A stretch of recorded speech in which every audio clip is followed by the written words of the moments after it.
Bienvenue à tous.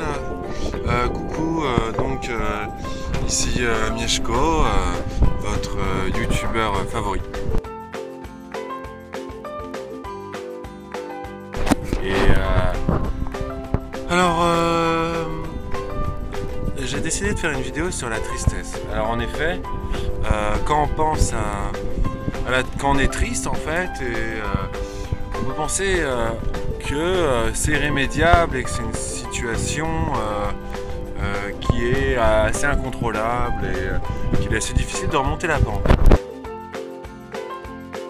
Mais en fait, il existe des méthodes pour pouvoir remonter la pente, pour se remonter le moral.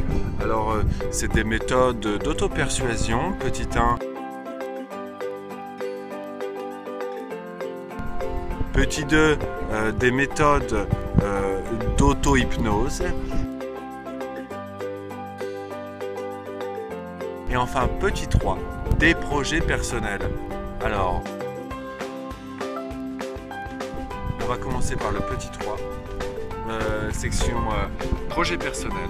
Alors en fait, le fait d'être déprimé, ça signifie pour le corps qu'il ne trouve plus de solution et qu'il a éculé un petit peu les possibilités, on va dire, positives d'un projet. Alors le fait de varier les projets, ça fait que l'esprit s'arrête de penser au côté négatif du projet qui a été essoré.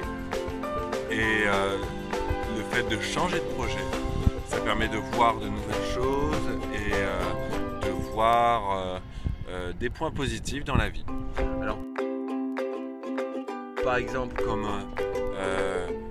comme exemple, je pourrais me citer et dire que si je suis bloqué sur un projet, eh bien, je peux très facilement changer de projet. Alors, par exemple, là, aujourd'hui, j'ai fait tel projet et je me suis dit, tiens, je suis triste, du coup, qu'est-ce que je vais faire? Je vais penser à autre chose si je faisais une vidéo.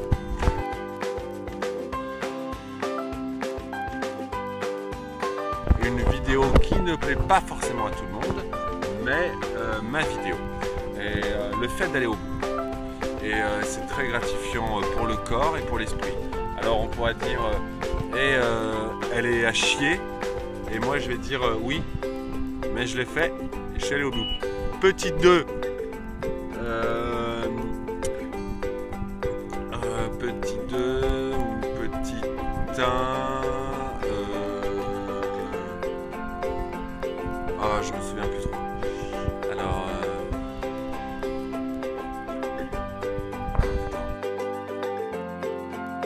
Donc voilà, donc petit 1, l'auto-persuasion. Alors une personne qui va être dans une phase de micro-déprime va avoir recours par exemple pour s'en sortir à ce qu'on appelle l'auto-persuasion, aussi appelée automédication par l'esprit. Alors il s'agit de se donner les clés et des petites phrases, des petits leitmotifs comme on dit en anglais, qui sont un petit peu comme des médicaments de la pensée. Alors par exemple, si vous êtes triste, dites-vous tout simplement je suis pas triste. Et je suis pas triste, vous le répétez et dans ce cas-là, il suffit de se le répéter un certain nombre de fois et ça marche. Petit 2, l'auto-hypnose. Alors l'auto-hypnose, c'est quoi? D'où ça vient, etc. L'auto-hypnose, c'est très simple. Il suffit de compter de 5 à 3, 2, 1 et à 0 en fait on rentre en transe. Alors qu'est-ce qui se passe? Il suffit de regarder une vidéo sur internet qui donne de l'hypnose, qui est une séance d'hypnose et par exemple il suffit de penser à sa respiration, à son souffle, à ne penser à rien.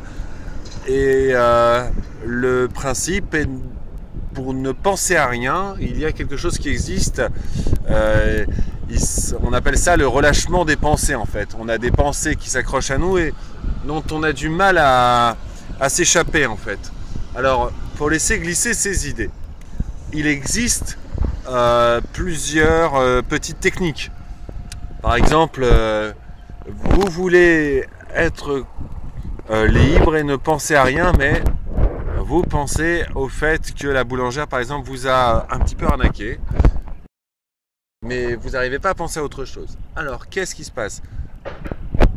Il vous suffit de vous imaginer sur le sable, devant la mer, en train d'écrire sur le sable, par exemple, cette salope de boulangère m'a volé de l'argent. Et vous imaginez la vague qui arrive et qui efface le message.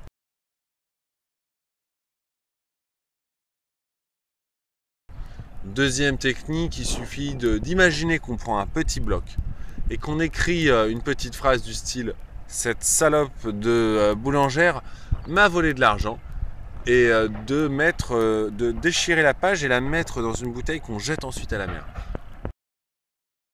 Ensuite, on appelle la troisième technique la technique du ninja, qui consiste à couper en deux une idée. C'est une idée qui vient du taekwondo. Et en fait, il suffit de s'imaginer qu'on coupe l'idée en deux pour que tout d'un coup, elle disparaisse.